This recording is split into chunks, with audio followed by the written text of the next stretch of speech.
Council as a whole committee, June 7, 2011, continuation of the budget hearing. Thank you. We will start on page 57.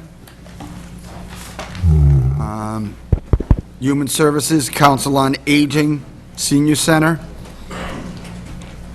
Council on Aging, Personal Services, $96,276.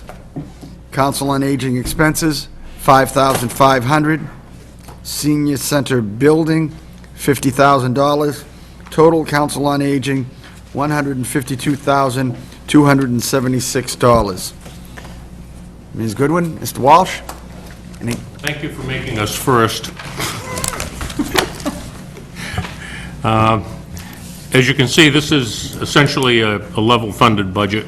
There are several increases for negotiated raises, and there's an adjustment that the mayor has made dealing with the state formula grant. The formula grant hasn't been actually settled yet, but it's contingent upon the number of seniors as determined by the latest census, and it appears that we have fewer seniors than we did 10 years ago, and there is a tentative number. However, the state has not established that number permanently, correct, Joe? And other than that, it's basically a level-funded budget. Councilor Di Natale. Thank you. When you say level-funded budget, you still be operating 4 days a week. That's correct. Has there, how much money do you need, how much money does the senior center need to open that fifth day? What would it cost, minimum, ballpark? Joe? I'd have to take into account the salaries of my senior clerk, and then the operational expense. I know we had this figure at one time. I think it was 20%, roughly 20% is the first number that we use to reduce the operation of the senior center from 5 to 4. However, you know, that even though you're not open 5 days a week, you're still heating it 5 days a week. There's a lot of variables, so it's probably not a huge number. So the budget is 350, oh, that's veterans, Council on Aging, 152, 276, and you're saying add 20% to that, roughly? Roughly. Or- Just on the basis that we're open 4 out of the 5 days instead of 5 out of the 5 days. Okay, that's $30,000. $30,000. How many seniors do you service? This year, I have to say, our programming and our meal site have both increased greatly. I would say we probably serve 3,500 to 4,000 direct seniors, 4,000 seniors. unduplicated. And how much money did you raise in fiscal year 11? I think, well, go ahead. Our fundraising this year declined greatly because of the fact we've just been so busy with such a minimal staff. But our revolving account has increased this year. So that's where we stand. Okay, so 30... Counselor, if you look at the sheet that we gave you. Yep. That's not all fundraising. However, a great deal of it is either fundraising directly or through the seniors. You know, the upgrades that we've made have been paid for by fundraising. So if you wanted to go down through it, you know, there are electrical upgrades in O'Neill Hall that were paid for by the Friends. That money was created by fundraising. The fire alarm upgrade we paid for out of the revolving account. And in these, you know, the other simplex Grinnell modules that were installed, that was out of the revolving account. The banquet chairs are fundraising. The next item is a donation. The upgrades to the kitchen, Councilor Caddy was directly involved with paid out of the Friends account, and the Friends account is basically sustained by fundraising through the building, and the key safe box, which is the box that the firemen can get into the building to access the new fire prevention system, that was paid by fundraising. So if you wanted to add it all up, we fundraised a lot of money. Commend your department for the amount of fundraising that you've done and the initiatives that you have taken on. And I don't encourage you to stop that. But this money you're raising is not going to operations. To service 4,000 seniors on a fifth day, $30,000. You know, I sound like a broken record because I sound like the city's got this big pile of money just waiting to be spent. That's not what I get at with this. What I look at is there are some departments, like the senior center, like the library, that need peanuts to increase services to thousands of people, and they're not getting it. They're not getting it. You folks and the library, unfortunately, being held hostage under the guise that there's no money to increase your operations. $30,000 to your budget, $40,000 to the library, $70,000. You'd fund the library for a fourth day, and you'd fund yours full-time, $70,000 out of a $96 million budget. And we're sitting here telling you folks and the library, we don't have $70,000 anywhere to give you. That is probably 0.6% of last year's free cash.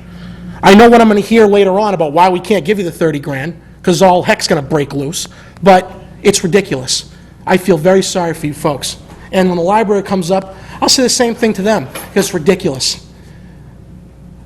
4,000 seniors. I hope they are reminded of this every week, that for a measly investment, you can open up full-time. There's no excuse for why you aren't. I said it before, $100,000 in this city would get more lights on, fully fund the senior center, and give the library a fourth or possibly a fifth day. Can't do it. And no offense to the rec department, but we just allocated $60,000 for a pool. Half that money could fund you full-time, but we don't have the money. Thank you. Counsel Salamito. Thank you. Most of my statement is probably going to be what Mr. Di Natale stated, but if you take what the library needs and what the senior center needs to give people for 52 weeks a year, 52 weeks, we spend more money on opening the pool for 7 weeks. If that's the priority that people in this room have, I am somewhat embarrassed. Well, I'm a lot embarrassed that that's what some people's priorities are. But I feel very bad for the seniors and for the people that go to the library. They will put it at the very, very bottom of a priority list, and I'm embarrassed about that. Thank you. Counsel Caddy. I supported the pool for the kids, and I'm not embarrassed at all. And I think everybody in this room knows how attached I am to the senior center. There's a lot more about the senior center than what's on this paper. If you've been there and you've seen the programs that run, there's so many programs running at that place, I don't even know. Joan does an unbelievable job. I don't even know how she can do it. I do believe that that center should be open for the fifth day because of the amount of people that depend on that center. The upgrades that you see on this paper is really a bigger plan that we have so that we can start renting out the main hall to make more money for the center. We have a few more things on our wish list, and once we get to that point, we can stop spending money on chairs and kitchen equipment, and we can start actually trying to sustain ourselves a little bit. But there's a lot of people working very, very hard to do that right now, and I think the city should come up with a $30,000 to open up for that fifth day. It's very important. If any of you people have been there, you'll understand what's going on there on a daily basis, every day. If someone needs a big facility, we have one. We support all the other nonprofits that want to use it. Ice storms, It's incredible what that building is used for. And very slowly, this last couple of years, we've been picking away at it. I think they deserve to have that money. Thank you. Any other questions or comments? Thank you, Mr. Walsh. Thank you, Ms. Oh, I was hesitant, a little late there. Just want to make the comment that, from what I have seen, this is, I would have to say, if not the top, I would say it is the top-run facility that I observe. Perhaps they could give lessons. Walsh. Thank you. Thank you for the support. Moving forward to the Recreation Department, page 58.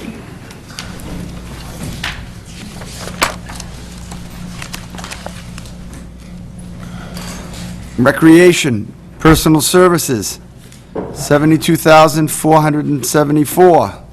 Recreation expenses, $19,150. Pool and Splash Park, $7,200. Total recreation, $98,824. Ms. McNamara. Thank you. The Recreation Department provides many opportunities for many members in the community. This past year, we provided a free skate camp. We provide a free summer program, a free summer lunch. We also provide numerous trips for all ages through cooperation with celebration tours. We run Biddy League programs for boys, girls. We also have a men's league. This year, through grants, will be running an instructional lacrosse camp, an instructional field hockey camp. We were able to increase one of our summer park sites. Last year we had 4. This year we'll be having 5 due to grants. And we'll also be providing a free tennis clinic as well as swim lessons. All of this is made possible through the staff members that I'm able to provide, and which is made possible by the budget proposed, which needs continual support. Thank you. Councilors, I would just like to make one comment, and I spoke to Ms. McNamara regarding this. When she came on, and I want to be real clear, nothing to do with performance, nothing to do with personality, nothing to do with anything regarding Ms. McNamara. But when Ms. McNamara came on a year ago as the recreation director, her salary was what the outgoing recreation director was going to be paid after 5 years in the job. When I realized that, I went to the mayor and said to the mayor that I thought that was inappropriate and a lot, and the mayor indicated to me that an error had been made, and I did not want to make a public spectacle of that, and I said that would be fine, but that the mayor needed to know that I would not approve of any increases for the salary of the recreation director for a couple of years. And this budget has come back, and there is an increase for the director of the recreation department. Ms. McNamara. I would just like to point out that there's actually not an increase. My current salary is higher than the one that is proposed for this budget. It's showing a 3% increase. Correct. My current salary is $43,587, which it states on the status E as well as my pay stubs. So I am not actually getting an increase.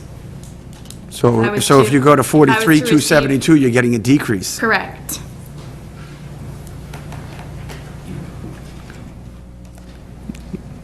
Looks like it's 2 years in a row an error was made. I'd have to, let me just check something.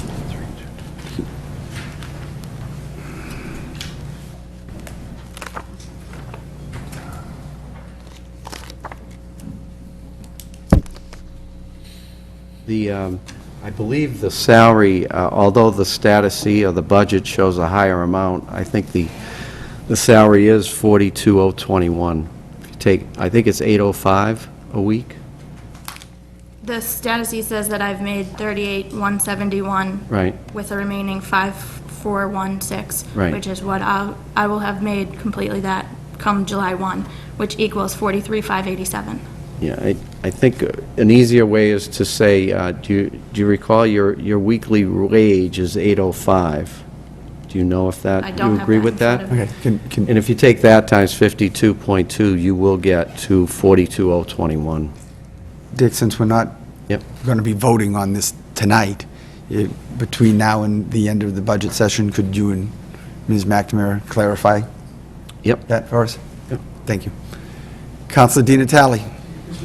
A question I've always wanted to ask you is, I've been a member of the Leominster Softball League, Gardner Softball League.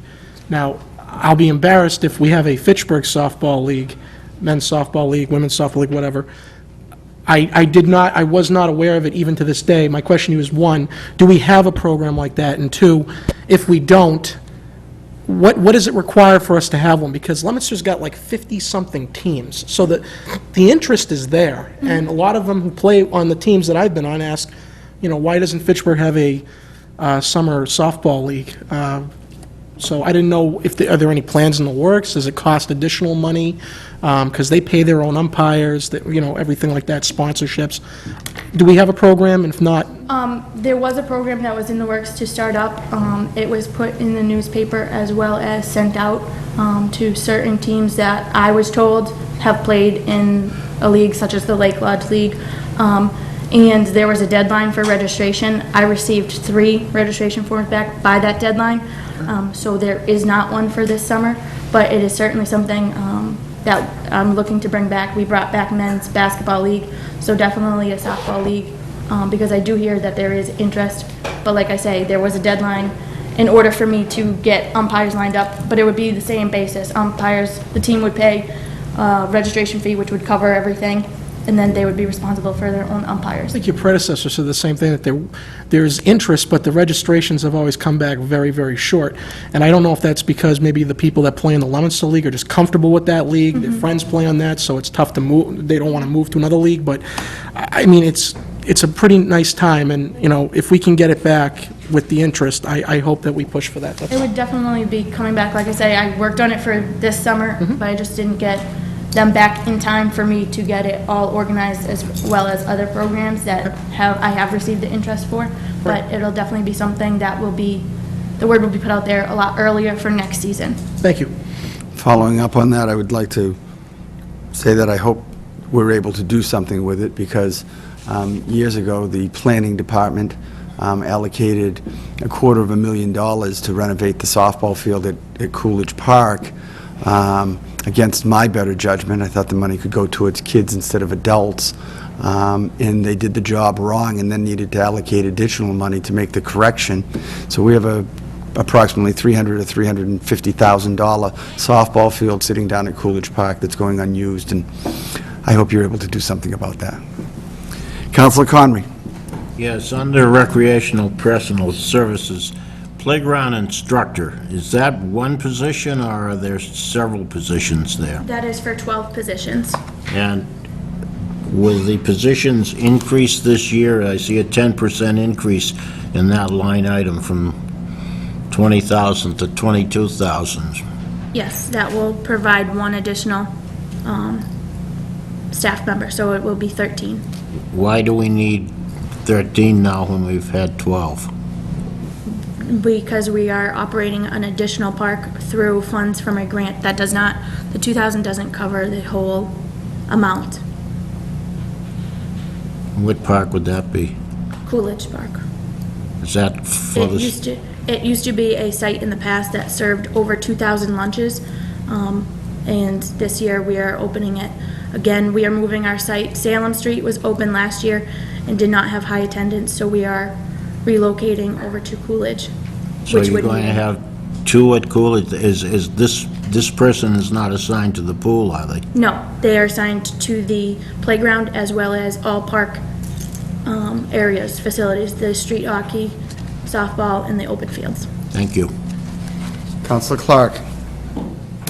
Thank you, Mr. President. Kayla, is there funding mechanism for the pool. I know that there has been a lot of talk about it. I know that the Parks Board has talked about maybe a daily fee or a family fee. And I know that there have been businesses that have offered to sell water down there with the proceeds going to a fund down there. I know that some of that money has to be turned back to the CDBG, all that kind of stuff. Has the board decided whether or not they're going to have some sort of mechanism for a fee? I've received some calls at home about it. One was angry that, I said, geez, maybe they might charge $1, I don't know, and she was angry that we were charging $1, and, you mentioned that, Leominster, our city to the south, charges $3, and you would figure that, one is better than three in this case. But what is happening with that end of it? We are charging a fee of $1 per day. We do have a family pass available for $30 for a family up to 4. Any additional person over 4, so if it was a family of 5, it would be an additional $5. They can come get those passes from me. Also, if there are extenuating circumstances and those fees cannot be produced, they can come see me regarding a different pass. That pass, the cost for those passes will be offset through the donation from Angela Beazall and Hannaford's for water and concessions that we will be having down there as well.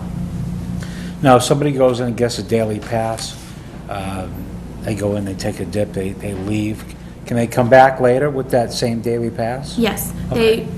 When you pay your $1 fee, you'll be issued a wristband similar to the Livestrong wristbands. So you'll be issued that wristband, and you will be able to come and go for that entire day with that wristband. And you will turn it in once you state that you're leaving for good, because there will be a sign-in process so that we're able to maintain the number of attendants that goes to the pool. And there is a, I want to explain this. And the money is going to go where? It's going to go into a revolving fund? Correct. Okay. That's fine. Thank you, Kayla. Yes, sir. Counselor Caddy.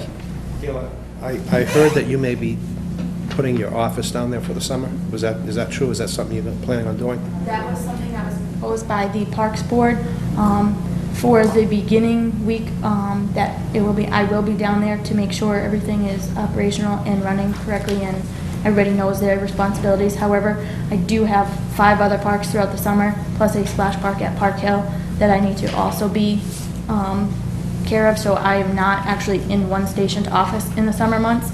I do come back to City Hall to file proper paperwork that's required for our grants. But So the first week or so you'll be... I will be there constantly. All of my other programs do not start till July 6th, so until then, my main focus will be the pool.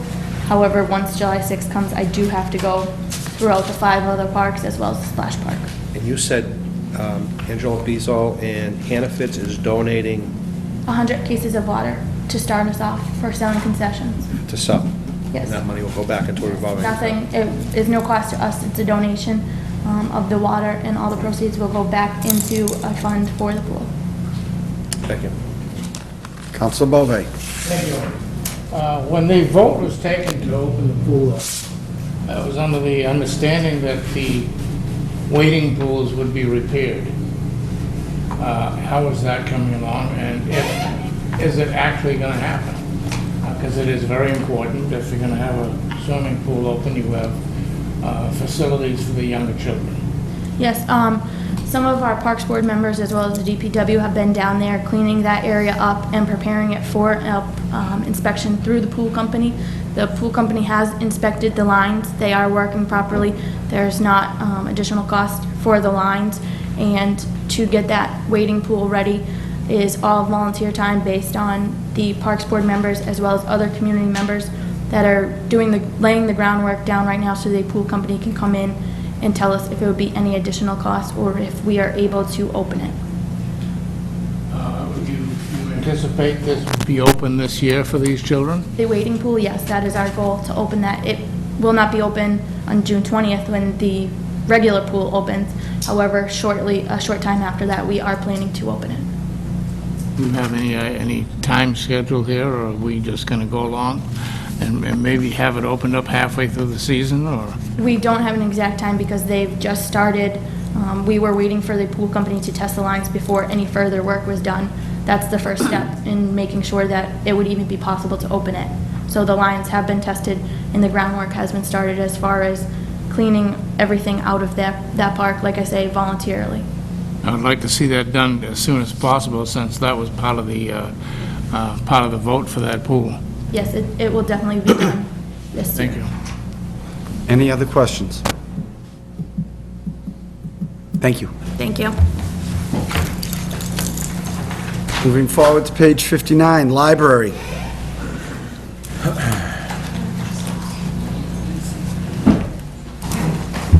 Good evening. Library personal services, $235,586. Library office, $1,950. Library supplies, $40,000. Library maintenance, $129,666. Library total, $407,202. Good evening.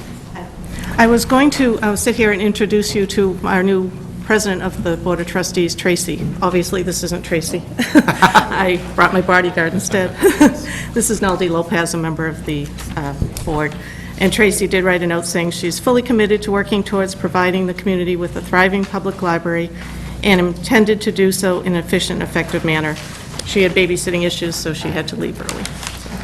And I did want to say that Bob O'Connell, who's the man that's been sitting here in the past several years, did decide that after 22 years of service, it was time to retire. So I just want to publicly thank him for his service to the library because he's given a lot. He started out as a member of the Friends and then the Board of Trustees for a long time. So I want to say thanks, Bob. So what I gave before you was some statistics from the library. This year, we participated in the National Day of Activity in the library, and it was on April 13th. It was called Snapshot Day, and it was really to look at what libraries do on any given day in the year. So what I've given you is some of the statistics of what occurred, and just a few is that like 490 items were checked out, more than one a minute in the time we were open, 66 reference questions answered, 62 interlibrary loan requests were made, 3 new library cards were issued, which was small for that day. Usually there's about 7 a day. And then we had 7 programs, including one story time that was out at the YMCA with over 100 people attending, and you can read the rest. So, you know, we were very busy, and the library is still there for all of you to come visit. So, yes, I'm sorry. Councilor Di Natale. Ms. Bernard, you emailed me several months ago talking about what it would cost to open the library for a full day and for 4 hours on a Saturday. I think you gave me a figure of like $22,000. What would it cost the library? First, let me say that I'm pleased that the mayor has finally listened to the council and the public on the 4 hours on Saturday. That should have been a given before it was even cut, because it was small potatoes. What would it cost the library to operate on Friday? Well, I guess my question is, what does it cost the library to open an additional day, 8 hours, let's say, and what does it cost to add another 4 hours on the Saturday? What would that come to? For the Saturday additional 4 hours would probably be about double the 24 that we're increasing. So you're getting 24 for 4 hours. So we're It would be another going up- 24. We're going up 47, so probably another 22, 23. So It's another- hard to divide it out that way. That's fine. But it would be increased staff time, obviously, more heat, more electricity, yeah. So 22, let's just be conservative, 25,000 would get you a full day on Saturday. An extra Although 25,000. that really isn't the best use of time. Okay. Because in the past, we were always open 9 to 5 on Saturday, and after 3 o'clock, it really died down.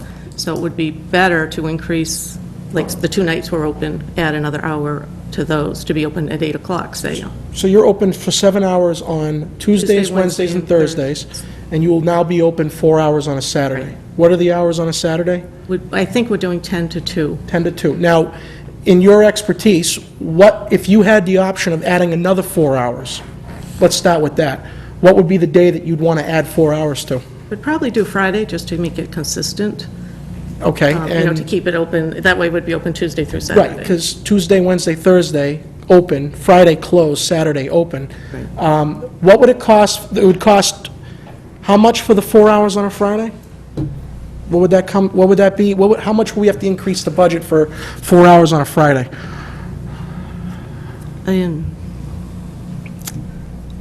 That's hard to figure. I need Dick to figure that. No, that's, I mean, It's not a lot. I'm going from Saturday, the figures I've been looking at are from being open the 25 hours that are in this budget to the 59 that we should. I hadn't thought about partial other days, so. what was your budget increased to accommodate the extra 4 hours on a Saturday? Like, how much money did you need to do that? The total we have is 47,000. 47. Which includes, right, the Saturdays, the additional salary increases for contracts. Okay, so would it be safe to say that it would be 47,000 for 4 hours on a Friday? Probably. That Okay, so, would probably be okay. so 47,000 for the Friday hours would increase it to 29, 30,000 for the senior center. We're at 77 grand right now. I mean, like I said with the senior center, I feel very sorry for your department. I know we've made some steps, and I appreciate the mayor for making that leap, even though there was no pain in doing it. I guess I sound like I'm not satisfied still, but I just want to point out to the public how minor of an investment it would be to give you even more hours there, and it wouldn't break the bank. There are a few departments, yours is one of them, where a small investment would go a long way. We heard the senior center folks say 30 grand. We're hearing you say 47 ballpark, not even $80,000 out of a $96 million budget. And if you want to throw in extra money for streetlights, I mean, my point here is that I want you guys to have Fridays, because now we have Tuesday, Wednesday, Thursday, and then Saturday. Saturday's a good move. Now it's open Friday, bit by bit, but 47,000 for another day for 4 hours? Again, I feel like it's a disservice to the people who need the library, because quite frankly, the Tuesday, Wednesday, and Thursday hours, I don't think are, half those hours, I think, I mean, I know for myself, I mean, people work during the day, they can't utilize it on most of those hours, so Saturday, I bet you're going to be very busy on Saturday. I think you guys should get the 4 hours on Friday. I don't think it's a lot of money. It'll service thousands of people. And we just talked to two departments tonight, yours and another one, that would be, one would be fully funded, the other one would inch closer to where they used to be, and the investment is extremely minor. So I applaud the mayor for increasing Saturday hours, but it's not enough, because for the amount of money that you require to make it even a bigger dent, it's not a lot of money. So 77 grand for two departments, I don't think that's a big investment. So I would advocate that we get Friday hours for your department. Another 4 hours on Friday, make it consistent, Tuesday through Saturday. And I think your Friday and Saturday hours would benefit a lot of people, because, you know, people go on weekends, and it's troubling for me to hear how small of amount this is for you to do that. The city has the money for that. It has it. It chooses not to spend it. That's the problem. We're not talking 300 grand. We're not talking 15 more firefighters or police. This is for expenses and some small salaries. I think it's ridiculous. I think you guys should get the Fridays too. Thank you. Any other questions or comments? Thank you. Thank you. Moving forward to page 56, Veterans.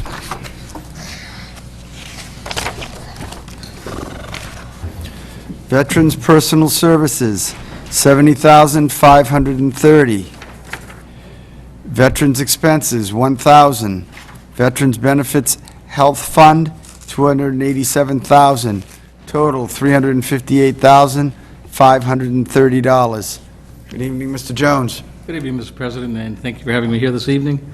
As most of you are aware, we have a pretty active Veteran Service Department, sometimes a little overwhelming because a lot of people are coming through the doors, but at the same time, I'm very pleased that we're serving an increased population. We've gone from, short 2 years ago, from 15 veterans directly serviced to 31 veterans currently. Walking through my doors are many people who are looking for assistance with filing claims for VA compensation and pension. People are looking for assistance with burials. We try to assist anybody with transportation needs to the various VA clinics. We work closely, and our folks from the Senior Center are gone. I work closely with Joan, trying to coordinate, making sure that her coverage for transportation works well. And as most of you are aware from our Memorial Day services, I tried to embark on some things that will bring all veterans together, such as the brick walkway. We have plans we're beginning to talk about making proposals and plans for statuary for the current veterans who are serving. Now, entertain any questions. Counselor Connery.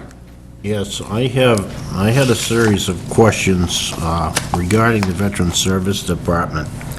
I communicated with the auditor today to find out how much money we have distributed thus far to qualifying veterans in Fitchburg, and we have expended nearly $263,000. I think veterans deserve attention and deserve what they have earned.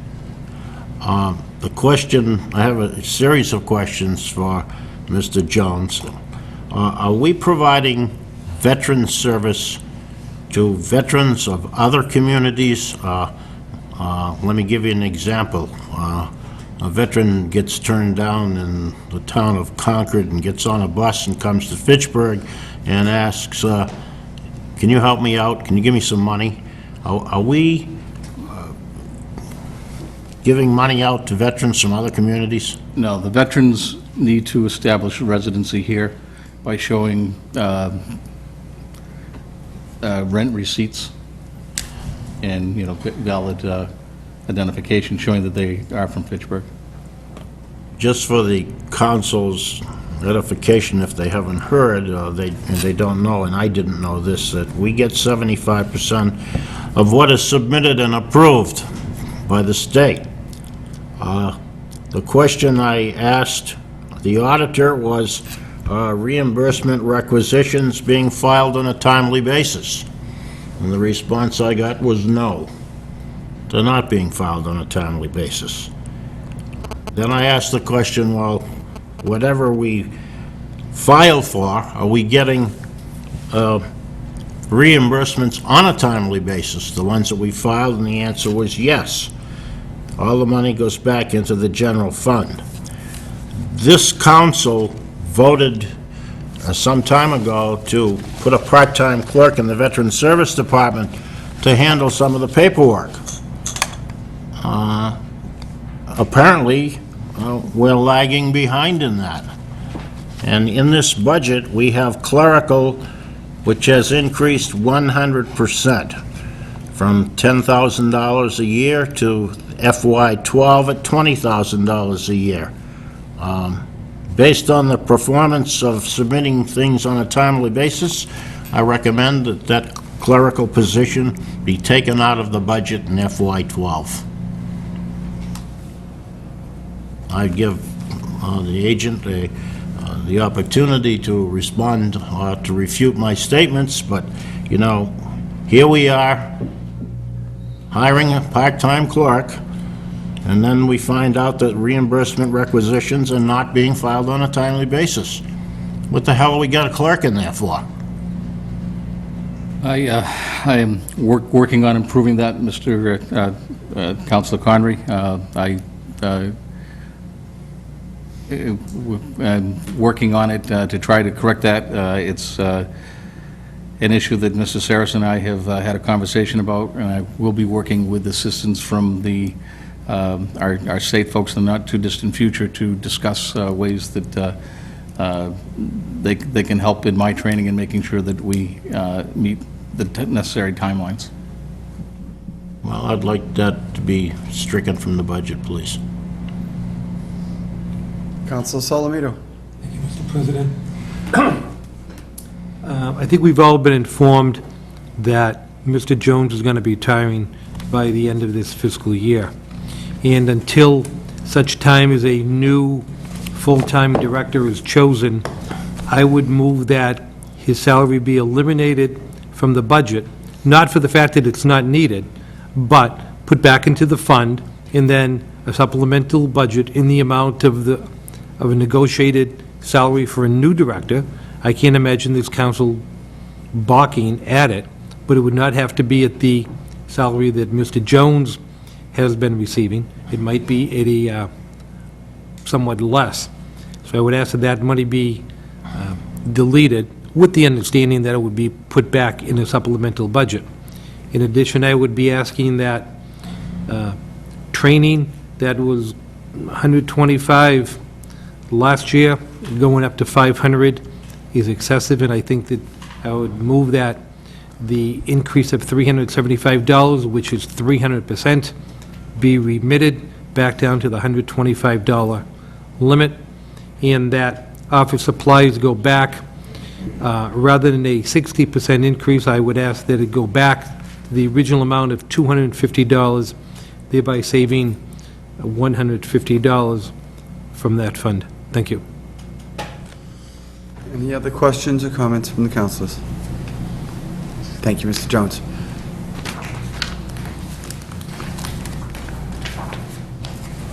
Moving forward to the airport, page 67 through 69.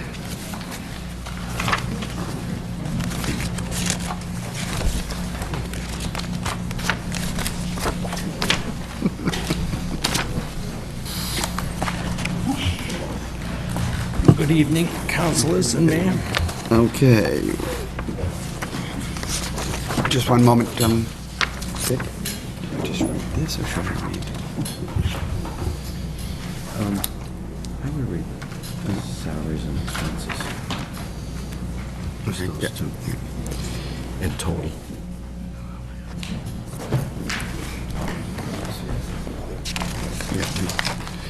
Airport personal services, $261,776. Airport expenses, $812,500. Total airport, $1,074,276. Mr. Girton, Mr. Walker, good evening. Good evening. Unlike the other city departments, we are directly affected by the economy. Business is tough right now. Budgets are tight for businesses and individuals, which affects our fuel sales. So far, we've been able to manage to keep our bottom line in the black. We are striving to be self-sufficient as possible, as mandated by our grant assurances. We cannot do anything about overtime, as we are required to be open on weekends and holidays. If a snowstorm hits us on a holiday, as it did on a couple of occasions this year, it does get expensive with overtime. We generate our own revenue through hangar rents, fuel sales, events, and services. Because of our efforts to be self-supporting, we have little, if any, effect on the city budget. We monitor our cash flow closely and spend only what we can afford based on our airport revenue and the checking account balance. We are constantly looking for new revenue streams. We've got a few things in the works. We now charge the Condo Association for snow plowing and snow removal. That brings in about an extra $9,000 a year. We are trying to put out an RFP right now for another solar project, which should bring several $1,000s to the airport. A new runway will stimulate growth and investments. Hopefully, we have some interest in building a large hangar, which will also indirectly increase our fuel sales. All of the above will increase the tax base to the city. The solar project will make available cheaper electricity to run the wastewater plant if the city chooses to participate in the project. We now have 2 annual events at the airport, the Ford V8 Auto Club and Swap. And in the fall, we have the Wings and Wheels, which is put on by the Pilots Association and the V8 Club. Each brings thousands of people to the airport and the city. Also, Airfest, I don't know if you remember them, they're the ones that put the air shows on years ago, is starting to reorganize, and hopefully they'll have a show maybe next year or the year after. Our vision for the airport is to develop its potential so that it can become a major contributor to the economic future of the city of Fitchburg. We thank the mayor and the city council for its support to move things forward with our grant assurances, the federal ones, and a good and vibrant airport will enhance business and growth in the area. Questions? Counselor Conry. Mr. Gurdon, and Mr. Walker, how many people are employed at the airport? Want me to use it? Yes, sir. Okay, it's myself, Deb Silver, and Terry Parker, Mike Lally. Those are the full-time people. Then I have 3 part-time people. When you mentioned that there are overtime charges because you have to be open basically 24/7, has the commission given any thought to changing the hours of some of the personnel at the airport so that we could eliminate some of that overtime by making like a Tuesday through Saturday shift or a Wednesday through Sunday shift so that people are available without charging overtime? Thank you. Yes, we have just done that. We have You have? changed the schedule. Yes, sir. We should have very little overtime, but some of the overtime is totally out of our control. If you have a holiday, we got to pay it. Right. If NetJets is coming in the middle of the night, we've got to pay it, and we pay it, but we charge back for that, you know, and so that just revolves. We charge them a minimum of 3 hours and then $30 an hour after that. Thank you. Yes, sir. Any other questions or comments from the councilors?